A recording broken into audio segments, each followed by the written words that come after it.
In this lecture, I am going to explain the remaining concepts or theories of motivation. Expectancy theory.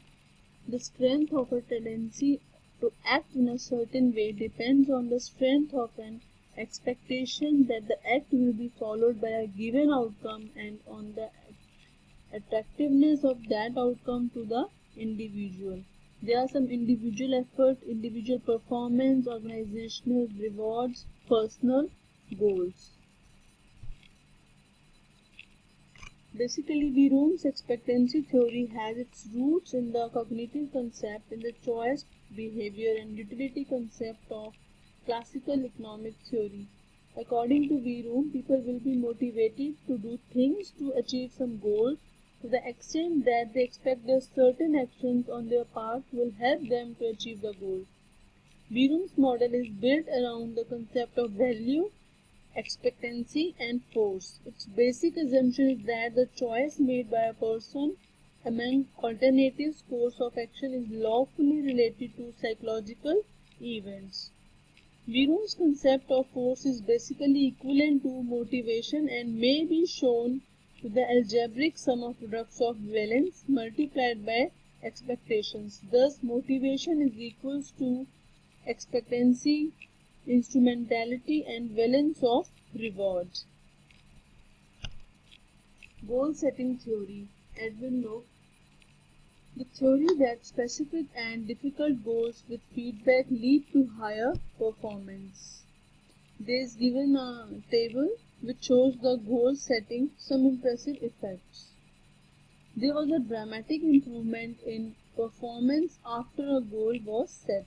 Performance at the goal level was sustained 7 years after the goal was first set.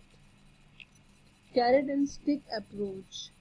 Theory X. The assumption that employees dislike work, are lazy, dislike responsibility, and must be caused to perform. Theory Y. The assumption that employees like work, are creative, seek responsibility, and can exercise self-direction. ERG theory. There are 3 groups of core needs: existence, relatedness, and growth. Existence, provision of basic material requirements; relatedness, desire for relationships; growth, desire for personal development. Concepts. More than one need can be operative at the same time. If a higher level need cannot be fulfilled, the desire to satisfy a lower level need increases. David McClelland's theory of needs. There are 3 basic instruments: achievement, affiliation, and power. Need for achievement, the drive to excel, to achieve in relation to a set of standards, to strive to succeed. Need for affiliation, the desire for friendly and close interpersonal relationships. Need for power, the need to make others behave in a way that they would not have behaved otherwise.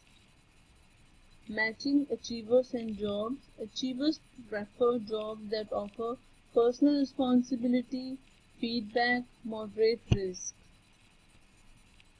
Cognitive evaluation theory. Cognitive evaluation theory, allocating extrinsic rewards for behavior that had been previously intrinsically rewarding tend to decrease the overall level of motivation. Reinforcement theory. Behavior is a function of its consequences. Concepts. Behavior is environmentally caused. Behavior can be modified or reinforced by providing or controlling consequences. Reinforced behavior tends to be repeated. Equity theory. Equity theory individually compares their job inputs and outcomes with those of others and then respond to eliminate any inequities. Referment comparisons, self inside, self outside, other inside, other outside. Choices for dealing with inequity.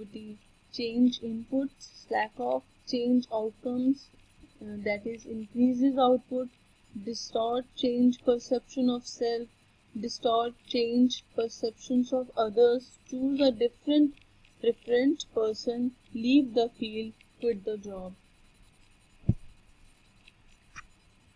Propositions relating to inequitable way. Overrewarded employees produce more than equitably rewarded employees. Overrewarded employees produce less but do higher quality piecework. Under-rewarded hourly employees produce lower quality work. Under-rewarded employees produce larger quantities of lower quality piecework than equitably rewarded employees. Distributive justice. Perceived fairness of the amount and allocation of reward among individuals. Procedural justice. The perceived fairness of the process used to determine the distribution of rewards.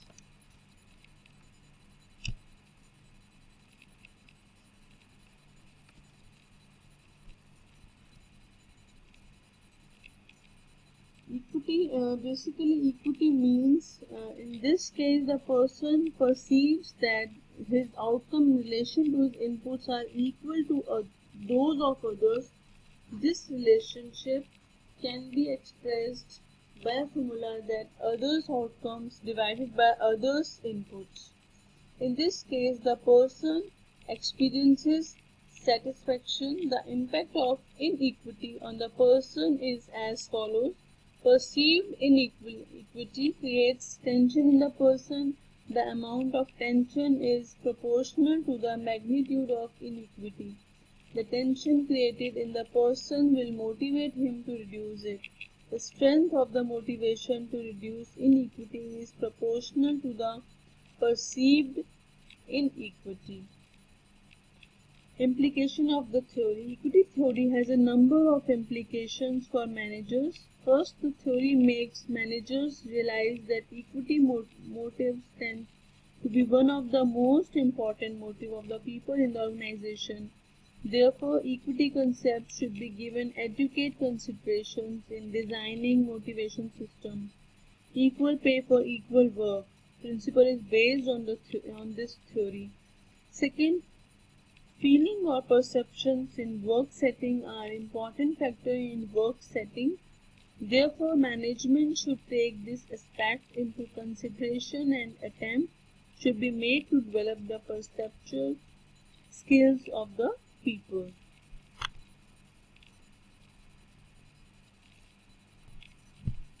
Thank you.